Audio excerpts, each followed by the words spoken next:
crime friends. How you doing? Okay. I'm trying to contain myself. Yesterday, I watched the closing statements of the state of Nevada versus Robert Tellis. Honey, it was the most brutal closing I have ever seen in my life. We really need to talk about it. But first, you know what you need to do. Please like this video and subscribe to the channel because it helps other people find us. Okay, so look. First of all, let me start with the calm parts. I know I don't do calm well, but I'm gonna work real hard to do calm. Okay, so there's two district attorneys, right? A lady whose name escapes me, and then this man, Christopher Hamner. Mr. Hamner, sir, I tip my hat to you. But look, okay, so the lady got up and she explained everything that happened. Look, if you have not seen all the evidence in this case, go down to the description of this video. I have a whole playlist that goes day by day through this trial. So the female prosecutor gets up and she's like, this happened, and this happened, and this happened. And she was very calm and she explained it all and she laid it all out for us. And I was like, yes, that is absolutely right. It seems that there's a ton of evidence that shows that Mr. Tellis, unfortunately unalive, investigative reporter Jeff Gurman, because Jeff was reporting things on him that he didn't like.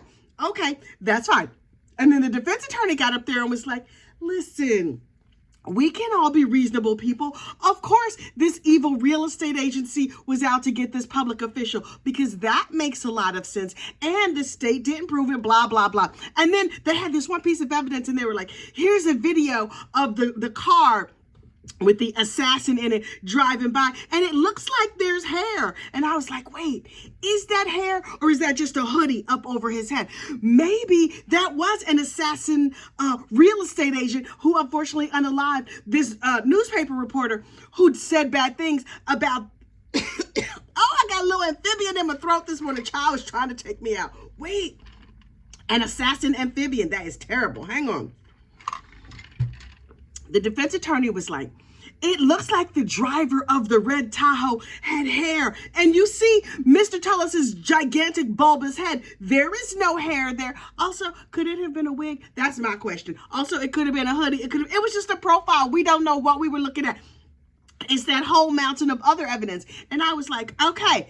The prosecutor gave a very thoughtful case. And she was just like, Mr. Tellis said he was wronged by the real estate agent, and he was wronged by the newspaper reporter, and he was wronged by this one and this one and this one. Could it be that he was wrong? And I was like, right, that is a strong closing. And the defense got up and said whatever he said. So basically, it wasn't this dude. Doesn't he look like an innocent Tweety bird with that big old giant head? Anyway, and then, oh, I loved it so much. Chris Hamner stood up and brought the house down. Look, first of all, he was like, Mr. Chris Hamner, Prosecutor Chris Hamner over there in Clark County, understands how narcissist works. In case you don't know, a narcissist in their mind thinks everybody is thinking about them all the time. Everything is about them, and it would crush their world to feel like everything was not about them. And Mr. Chris Hamner understands this, and he was like, okay, in addition to giving my closing statement, I am going to throat punch the defendant over and over and over again using just my words. Sit back and watch. He was like, ladies and gentlemen of the jury, this man was not a senator. Nobody knew who he was. He's nobody. Before this trial, had you ever even heard of the Office of Public Administrator? No, nobody knows anything about this job, this office, these people, and nobody cared. I was like, oh, okay. That just was like a personal little needle in the giant bulbous head that is Robert Tellis. But okay, he was like, but wait, there's more. I was like, buckle your seatbelts, y'all, because Chris Hamner has been set loose. He was just like, Mr. Tellis was a lame duck. He couldn't do anything. Who cares about a lame duck? He's doing absolutely nothing over there. Mr. Tellis's face, he went full Sharpay. He was scrunched up his face real hard. I was like, sir, did your whole face just disappear behind some wrinkles? Because he just looked like his whole face just collapsed in on itself. I was like, oh my God. Mr. Hamner went on to explain, so look, if all of these people were out to get him, everybody had conspired against him. The police and the lab and all these other people got together to conspire against him. Why would they unfortunately unalive Jeff Gurman? Why wouldn't they just unalive him?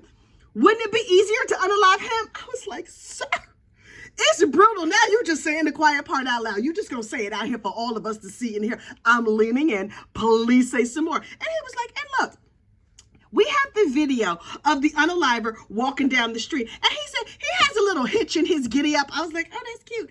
And then he was just like, look, here's a video of the assassin walking down the street with his little limp.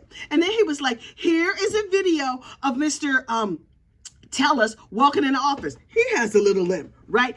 And as he spoke, he played on a loop over and over and over again of this walk, these two walks side by side. And I was like, sir, the fact that that video played on a loop over and over and over behind him for at least a full minute, I was dying. I was like, is the jury noticing the lip on the thing? Because I'm noticing it and I am freaking all the way out. It was brilliant stagecraft. And basically, he stood there and trolled this man to his face. Now, look, usually if you have a troll on the internet or something, it's like a nameless, faceless person who's saying really brutal things about you that may be true, may be false, whatever. But it's meant to hurt your feelings. But they're hiding behind a cloak of nobody knows who I am. Mr. Hamner's not going to stab you in the back, baby. He's going to stab you right in the face. And he was just like, Look at this ignorant mama Lou. He's just like limping down the street like we're not supposed to notice he's limping down the street. What are we, crazy?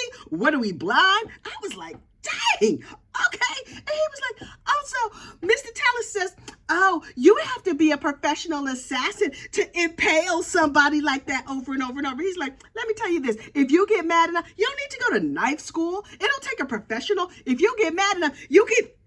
I'm not sure if you can say that word on YouTube. He was like, you can impale somebody over and over and over. No problem. I was like, oh, dang. And then he went on about the recipe. Now, look, Mr. Tellus says he did not cut his finger during the commission of a crime. He cut his finger while he was making chicken fried rice for his daughter. And I was like, okay.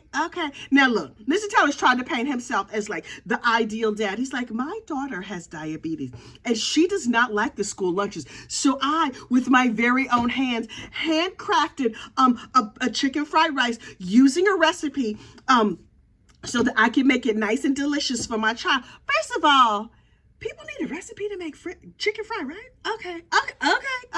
None of my business. He was like, I was using a recipe to make chicken fried rice. The crazy thing about that story is that it was a lie he didn't have to tell, especially since the police were able to prove he never looked up a recipe for chicken fried rice. Like, sir, also, chicken fried rice has too many carbs. Your daughter has diabetes, you say. So why are you giving him all those carbs? Are you trying to unfortunately unalive your child? I think not, but I'm just saying. It was a stupid lie. Maybe you were making that for yourself, but it was a real stupid lie. Also, a recipe for chicken fried rice? Okay, whatever. He went on to explain that Mr. Tellus was like, the prosecution was like, there was a sports bag. Yes, the sports bag found in Mr. Tellus's house matched exactly the sports bag that was found at the scene of the crime, but it was a totally different bag because the bag at the house had sawdust in the bottom of it. And why would the bag have sawdust? Mr. Hamner was like, let me help you out here. Remember that big old hat that the assassin was wearing? The hat that got cut up into a bunch of pieces that was also found in Mr. Tellus's hat? I submit to you, in the bottom of the bag, that was not sawdust. That was pieces of the hat. And in my head, I went, dun, dun, dun. I was like, dang. Mr. Tellus had gone full Sharpay at this point. All of his facial features had disappeared. He had scrunched up his face real tight. And I was like, sir, Mr. Tellus, you might want to stop. You don't want your face to get stuck like that. That's going to be bad for you. But sir, this entire thing is bad for you. And then the text messages. Now look, during the commission of the crime, a whole bunch of text messages came in to Mr. Tellus's phone. And he did not respond to them. And the defense says, you don't respond to every single text message. Some of them were like, Macy's is having a sale, blah, blah, blah. Your Amazon package was delivered. Nobody has to respond to those messages. But here's the thing. Mr. Tellus had been previously caught having an affair. And so he was very, very concerned with keeping his family, keeping them happy, making sure everything was happy and smooth and everything.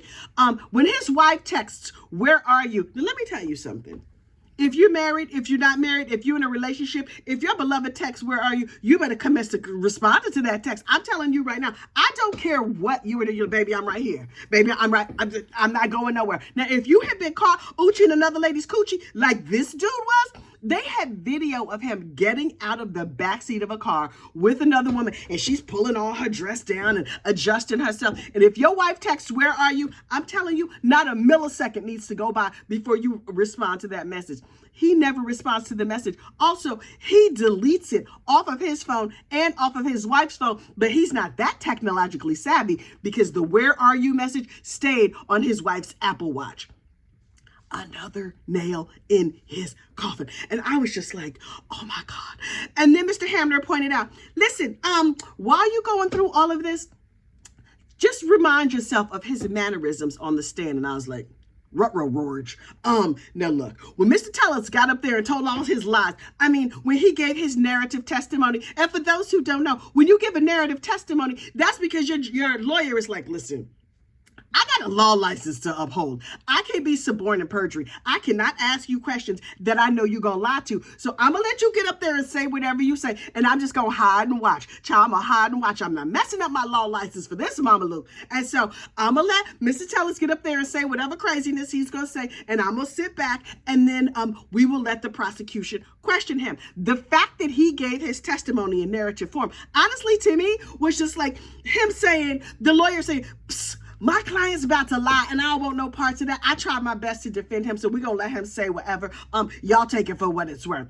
And then the prosecutor was like, when he was giving his narrative testimony, he was real relaxed. Let me just explain to you what happened. You saw him. Look, go back and look at them pictures. He was glamour shots all over the place. He was like, like, sir, I'm going to need you to be less glamour shots, more accused unaliver, and try real hard to look innocent. And he was like, you know, he get that angry Elmer Fudd face all squinched up. And he was just like, okay. In my head, I need to be less Fudd, more Tweety, less Fudd, more Tweety. He channeled his inner Tweety bird doing a glamour shot during all of his narrative testimony. And I was like, okay, you did real good. And then Mr. Hamner got up there and cross-examined him and hammered him within an inch of his life. Mr. Tellers is a skosh, just a little bit self-conscious about his size. He says he's 5'6.5", but he wears lifts to make him taller. Sir, now you told us on the stand that you wear lifts for vanity's sake. It's not orthopedic. You're not trying to heal nothing or fix nothing. One leg is not shorter than the other, although it might be. But he's like, I just want to feel a little bit taller. What I heard was, I'm just trying to feel pretty. Can a girl feel pretty? He was like, I just want to feel a little bit taller. See, this is me with lifts. This is me without. You can see it's a giant difference, right? And I'm just like, sir, that's like a 1/4 of an inch tops. You think, so you out here unaliving people in kitten heels, and you expect us to think that that's going to make all the difference? He was like, I was just trying to be a pretty girl, and I was not trying to, unfortunately, unalive that man. I did not go to night school. I did not do all the terrible things. I think a professional assassin hired by the real estate agent did this terrible deed while using a car that looked just like mine, and then went and hid all the evidence for the crime in my house, because that makes perfect sense. Sir, have you heard of Occam's razor? The most likely explanation is probably the one that's right. All these like weird Compass Realty assassins, sir, that does not make any sense. What are you doing? Okay. I was like, okay, Mr. Tellers, sir, this is not going good for you. It doesn't look good for you at all. And then, Chris Hamner, blessed be his name. We might need a Chris Hamner candle, because this brother brought it. He brought it. He was just like, okay, one last thing. So if there's this whole giant conspiracy theory against Mr. Tellers, and the police are out to get him, and they're trying to take him off this mortal coil, number one, why? Nobody cares about this man that much. Nobody cares about this man at all. Nobody knew he existed until Jeff German started writing about him. And Jeff German only wrote bad things about him. Jeff German was like, he's a terrible supervisor. He's bullying people in the office. He's doing immoral things. Also, he's short. And Mr. Tellers was like, I could have taken all of it, but you did not let me be tall and pretty. And so I might have to, unfortunately, unalive you. And so they were like, Mr. Hamner was like, okay. So these assassins, to pay back Mr. German, to get back at Tellers, we're going to unalive the newspaper reporter who revealed him? That doesn't make sense. See also Occam's razor. He's like, why didn't they just unalive him? Nobody needs him. Nobody likes him. He's nothing. They could have just unalived him. I was like, oh, Jesus. And he was like, and then when Mr. Tullis tried to unfortunately unalive himself, roll your mind back. Mr. Tullis came home and his house was messy. And he's like, it's so messy. And the newspaper is out to get me. And all the people in the community and the police are out to get me. I'm going to take a knife to my body parts and I'm going to try to exsanguinate, bleed out. Over here in the bathtub, he got in the bathtub to try and in his own existence on this mortal coil. And so the police sent in a robot to try and save him, but it was too much junk on the floor. And the robot was like, girl, I'm trying to get in here to save you, but this place is a mess. I heard the robot say it. I think they should have put the robot on the stand. And so then they had to send a drone in to fly over the mess to rescue Mr. Tullis from the bathtub. Chris Hamner has one very, very important question. If the cops are out to get you, they don't like you, they don't want you here no more, why didn't they just let you bleed out in the tub? I was like, oh, Mr. Hamner, you're not supposed to say stuff like that. Mr. Hamner was like, they talked to you for 2 hours. This ignorant Mama Luke is laying over here in a filthy house. We're going to see it all on the videotape. He's laying in the tub this close to going to the Endless Heaven buffet, but the police saved him. They came in. They worked hard. They took the knife away from him. They saved his life. Why didn't they just let him bleed out in the tub? I was like, oh my God. Also, excellent point. And so I was clutching all of my pearls. I was sweating. Y'all, I needed to have my hot flash fan. I was sweating so hard. I was just like, yes, can you cheer during a closing statement? Are you supposed to cheer? I was just like, yes. It was the most savage closing statement I have ever seen in my life. And honey, I have seen a lot of closing statements. I have been on 3 juries. Oh yes, I have sat on 3. Can you imagine all this on jury duty? Child, it's a lot. It's a lot when I'm just sitting here in my living room. It's a whole lot on jury duty. I have seen a lot of trials. I have been on a lot of juries. I have never seen a closing statement this savage. And then he was just like, jury, I leave it with you. That's not what he said. That's what he said in my mind. But wait. Let me back up. Mr. Hamner pointed out one thing. He was just like, Mr. Tullis had all of these theories about why all these people were doing terrible things to him. And when he was asked for the evidence, his evidence was, I just feel it in my spirit. No, I don't have evidence that they were doing all these things. I just feel it. I just feel it in my spirit. Sir, that is a line for gossips, not people with their life on the line. You up here on the court TV, you understand in the trial for your life, and your evidence is, I feel it in my spirit. Now listen, I feel things in my spirit all the time. And I report them live right here on my channel. Little newsflash, sir, that's not evidence. Now listen, if you wanted to be a correspondent for Gossip, Rumor, and Innuendo LLC, then you can be out here in these streets feeling things in your spirit. But right now, I think you're going to be a correspondent for the jail news or something like that. Maybe you could do like probate work or legal work or whatever for them inmates down at the jail, because I think you're going to get convicted. But look, the jury got the case yesterday, and I was like, they are going to have a verdict before they sandwiches get cold. I was wrong. The jury had lunch for 20 minutes, and then they went to deliberate, and they're still deliberating. What do y'all have to think about? I do not, for the life of me, I do not understand. But look, I have been on several juries, and like I said, every single time there has been one idiot,